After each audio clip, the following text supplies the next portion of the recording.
আমি যা বলি আমি তাই করি। এটা ভালো হইলে ভালো, মন্দ হইলে আমার কিছু করার নাই। আপনারা যদি আমার পাশে থাকেন, ইনশাআল্লাহ মার্কা যাই হোক নির্বাচন করবো আমি সরাই দেব আশুগঞ্জ থেকে। ঢাকার রাজনৈতিক অঙ্গনে এখন নতুন এক আলোড়ন। বিএনপির আলোচিত মুখ সাবেক সংসদ সদস্য ও আইনজীবী রুমিন ফারহানা যোগ দিয়েছেন বাংলাদেশ জামায়াতে ইসলামীতে। এই বিষয়টি এখন পুরো রাজনীতিতেই চাঞ্চল্য তৈরি করেছে। এক পরোক্ষ সূত্র জানিয়েছে, বিএনপি থেকে মনোনয়ন না পাওয়ায় হতাশ রুমিন ফারহানা এখন নতুন দলে নিজের রাজনৈতিক ভবিষ্যৎ খুঁজছেন। তিনি ইতোমধ্যে জামায়াতের কেন্দ্রীয় পর্যায়ের কয়েকজন প্রভাবশালী নেতার সাথে যোগাযোগ করেছেন এবং আসন্ন নির্বাচনে দলটির মনোনয়ন প্রত্যাশা করছেন। বাংলাদেশের রাজনীতি যখন নির্বাচনকে কেন্দ্র করে নতুন মেরুকরণ সৃষ্টি করছে, তখন মাঠের খেলাটি শুধু দলীয় শক্তি প্রদর্শনের মধ্যেই সীমাবদ্ধ নেই, বরং এখন মূল ফোকাস চলে এসেছে কোন নেতা কোন দলে থাকবেন এবং কোন মুখ হঠাৎ বদলে ফেলবে পুরো পরিস্থিতির দিক।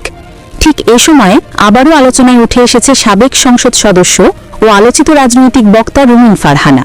বিএনপি ঘোষণা করেছে তাদের মনোনয়ন তালিকা, কিন্তু বিস্ময়করভাবে সেই তালিকায় রুমিন ফারহানার নাম না থাকায় রাজনৈতিক মহলে প্রশ্নের ঝড় উঠেছে। এটা কি কৌশল নাকি অভ্যন্তরীণ মতবিরোধের ইঙ্গিত?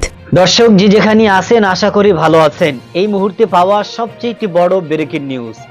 আপনারা জানেন যে বিএনপি দলের মধ্যে মনোনয়ন নিয়ে ভয়াবহ উত্তেজনা শুরু হয়েছে এবং বাংলাদেশের প্রত্যেকটা আসনে একাধিক প্রার্থী থাকার কারণে কাদেরকে মনোনয়ন দিবেন আর কাদেরকে মনোনয়ন থেকে বঞ্চিত করবেন এ নিয়ে ইতিমধ্যেই দিশেহারা হয়ে পড়েছে এই বিএনপি দল। এবং আপনারা জানেন যে দলের দুর্দিনে, দলের ভয়াবহ পরিস্থিতির সময় যেই সমস্ত নেতাকর্মীরা দলের জন্য, দেশের জন্য, দলের মানুষের জন্য তারা কষ্ট করেছেন, আজ তাদেরকে মনোনয়ন থেকে বঞ্চিত করা হয়েছে। এই সমস্ত হেভিওয়েট নেতাকর্মীদের মধ্যে ব্যারিস্টার রুমিন ফারহানা অন্যতম। এই ব্যারিস্টার রুমিন ফারহানাকেও কিন্তু মনোনয়ন থেকে বঞ্চিত করা হয়েছে, যা নিয়ে সামাজিক যোগাযোগের মাধ্যমে কিন্তু ভয়াবহ উত্তেজনা বিরাজ করেছে এবং তার নেতাকর্মীরা রাজপথে সড়ক অবরোধ করে সেখানে তারা বিক্ষোভ মিছিল করেছেন এবং এই মনোনয়ন থেকে বিএনপি দল তাকে বঞ্চিত করার কারণেই কিন্তু ইতিমধ্যে জামাতে যোগদান দেওয়ার পরিকল্পনা নিয়েছেন এই ব্যারিস্টার রুমিন ফারহানা। দর্শক, এই বিষয়ের কিছু অংশ ভিডিওর শুরুতে শিরোনামে আপনারা দেখেছেন, বিস্তারিত পুরো ভিডিও জুড়ে। আমি যা বলি আমি তাই করি। এটা ভালো হইলে ভালো, মন্দ হইলে আমার কিছু করার নাই। আপনারা যদি আমার পাশে থাকেন, ইনশাআল্লাহ মার্কা যাই হোক নির্বাচন করবো আমি সরাই দেব আশুগঞ্জ থেকে।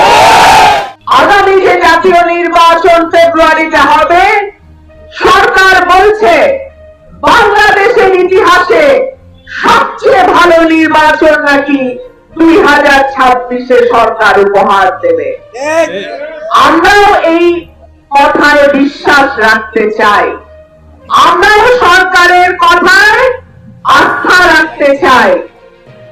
কিন্তু যখন আমাদের ভাই হাজির গায়ে গুলি লাগে এবং সে মৃত্যুবরণ করে, তখন আমাদের মতন যারা প্রার্থী নির্বাচনে মানুষের দিকে তাকিয়ে আছি যে মানুষ যদি আমাদের ভোট দেয়, ইনশাআল্লাহ আমরা মানুষের পক্ষে সংসদে যাব।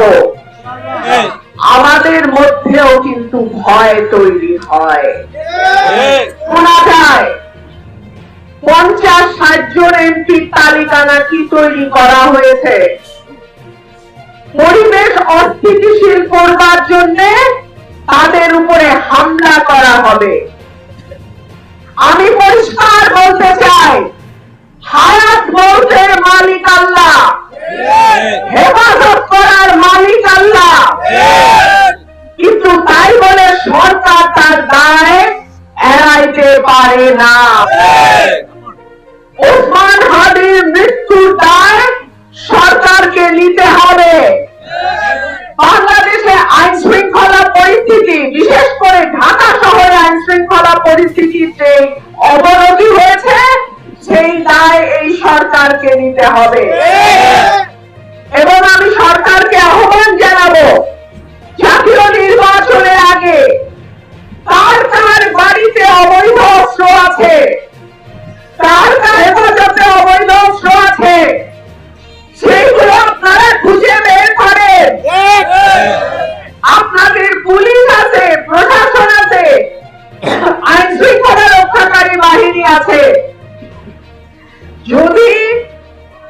5ই আগস্টের পরে যে অস্ত্রগুলো লুট হয়েছে থানা থেকে, সেই অবৈধ অস্ত্র কারো কাছে পাওয়া যায়, তাকে আইনের আওতায় নিয়ে আসেন।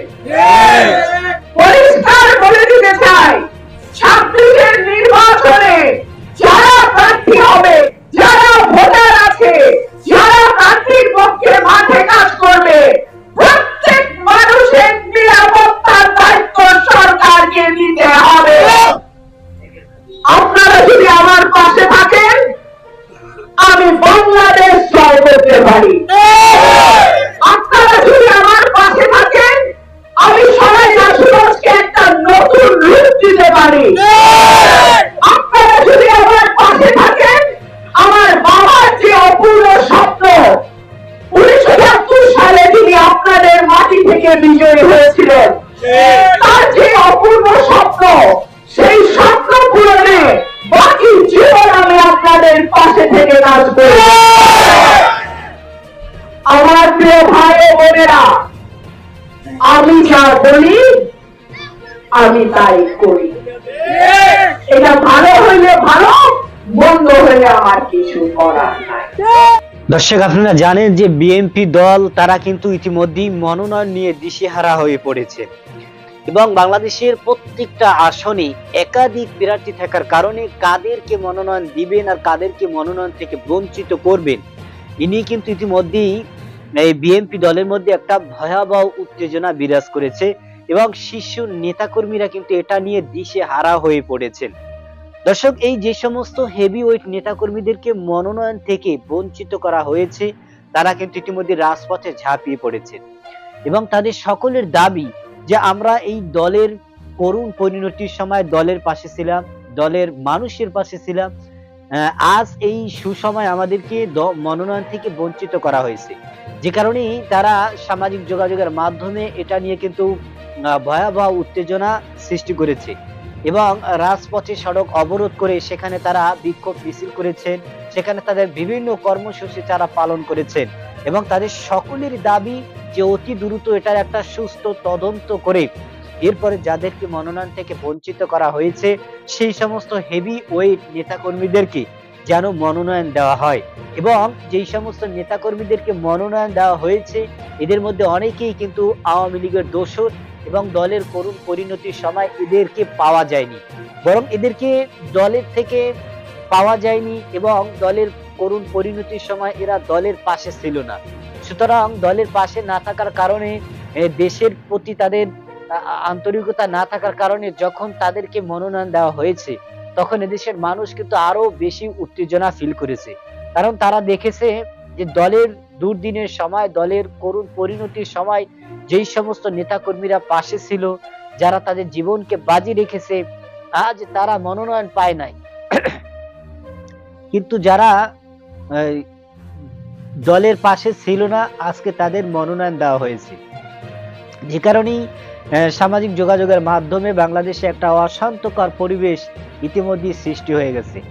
দর্শক, আপনার যদি কোনো মতামত থাকে সেটা আমাদের কমেন্ট সেকশন অবশ্যই জানাবেন। আজ এ পর্যন্তই। সুস্থ থাকবেন, ভালো থাকবেন। দেখা হবে আগামী কোনো ভিডিওতে, কথা হবে নতুন কোনো বিষয় নিয়ে। সে পর্যন্ত ভালো থাকবেন। খোদা হাফেজ।